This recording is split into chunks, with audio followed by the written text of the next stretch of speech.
Bisi burum ni haike taklai bakatung khajani bising dei sangrok sara agotla Kunjaban ni Benuban Biharo Khlaijakha phirbrei chibrei beremni Kathin Chibar dan Ustav.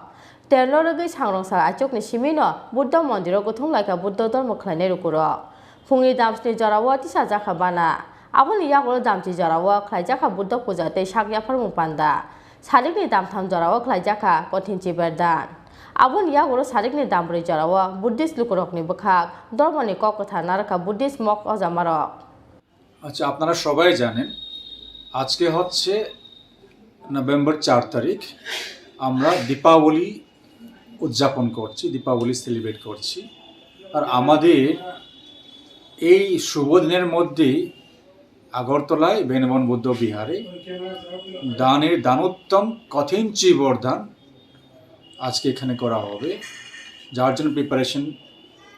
পুরোপুরি হয়ে গেছে 10টায় শুরু হবে সকালে 10টা থেকে 10:30 ফার্স্ট ফেজ আর বিকালে 2:30 থেকে 5টা বা 5:30 পর্যন্ত সেকেন্ড ফেজ হবে এটা হচ্ছে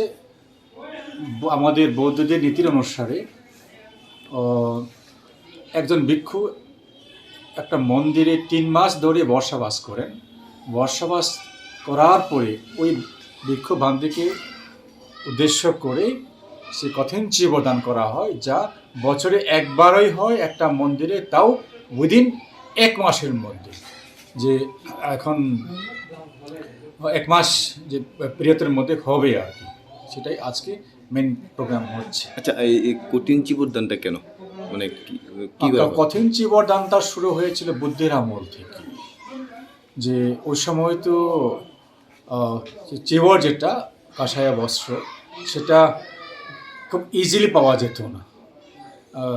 ভিক্ষুরা বা ভান্তিরা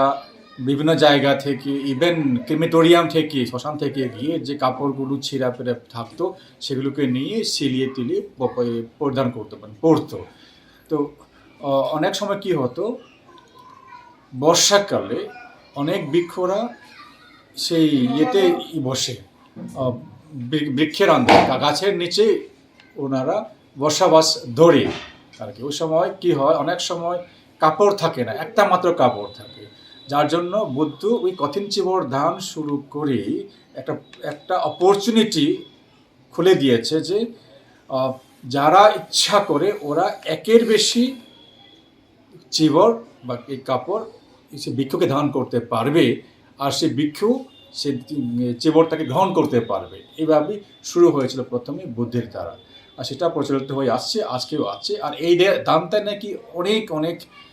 দানের মধ্যে দানোত্তম আর কি কারণ এটা সবসময় হয় না আর যেই বা ভান্তি বা মং যে 3 মাস ধরে বসবাস ধরে যে পুরো মনটাকে পরিশুদ্ধ করে আর পরিশুদ্ধ মন নিয়েই যে চিবরটাকে গ্রহণ করবেন যার জন্য সে দানটা খুব দানোত্তম হয় এ হচ্ছে আমাদের প্রচলিত ট্র্যাডিশন সেটা হয়ে আসছে। আপনার পরিচয়টা? ধাম্মাপিয়া ভান্তি। এই বুদ্ধ মন্দিরের আমি বুদ্ধ মন্দিরের সাথেই আছি